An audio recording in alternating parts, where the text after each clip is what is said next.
Nyothrep Indigenous Women's Society offers placement assistance to courses in healthcare that include nursing, MBBS, and BSc in Allied Health Sciences, Technology, and many others. For details, contact 97749 90534 and 98561 72263.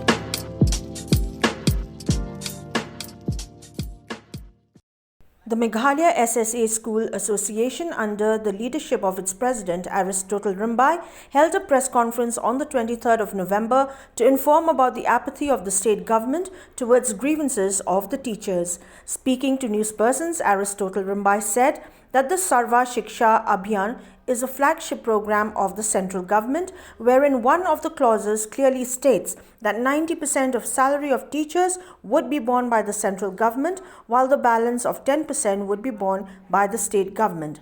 RYMBAI therefore felt that the Chief Minister of Meghalaya, Conrad K. Sangma, should thoroughly go through the RTE Act before reacting to the demands of the SSA teachers in the state, especially on the regularization of posts and enhancement of salaries of such teachers.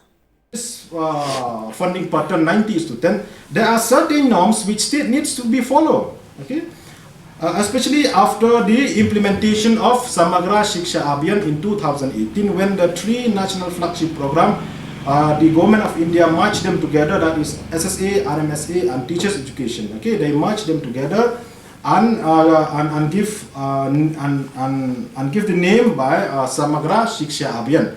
So in 2018, okay, after this new scheme implemented, that is Samagra Shiksha Abhiyan, when it comes to the matter related to the salary of teachers, it is clearly mentioned that the financial support from the central government will be 15,000 per teachers per month for lower primary and 20,000 per teachers per month for upper primary. This will be the financial support from the central government, and the additional amount, okay, and the additional amount for payment of SSA teachers are to be borne by the respective state's government from their own budget, okay, or from the state budget. It is clearly mentioned in the norm. So what happens in our state of Meghalaya?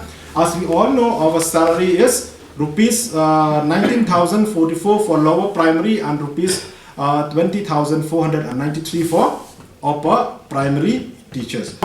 Then as a chief minister, okay, as the head of the state, before making any statement, at least he should study all the facts and figure, because everything which comes from him,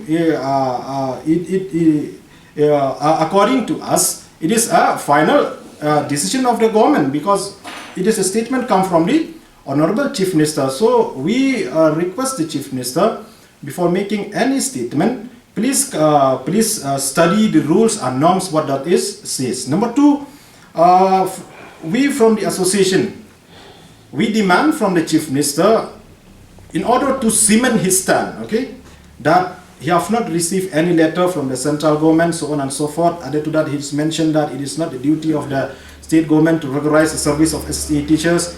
If there is any instruction from the central government to regularize SSA teachers at the national level, then the state will move forward.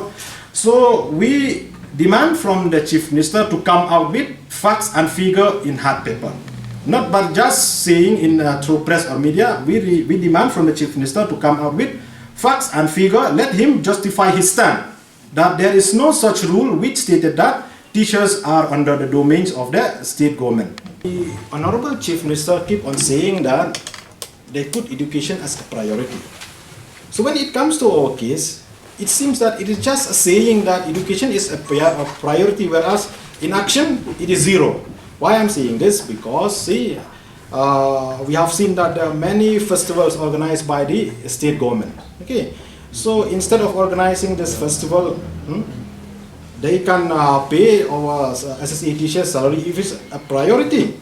So for the running 6 months, we are working without salary, but this, it is very surprised to see that our state government they are busy in organizing various festivals in our state.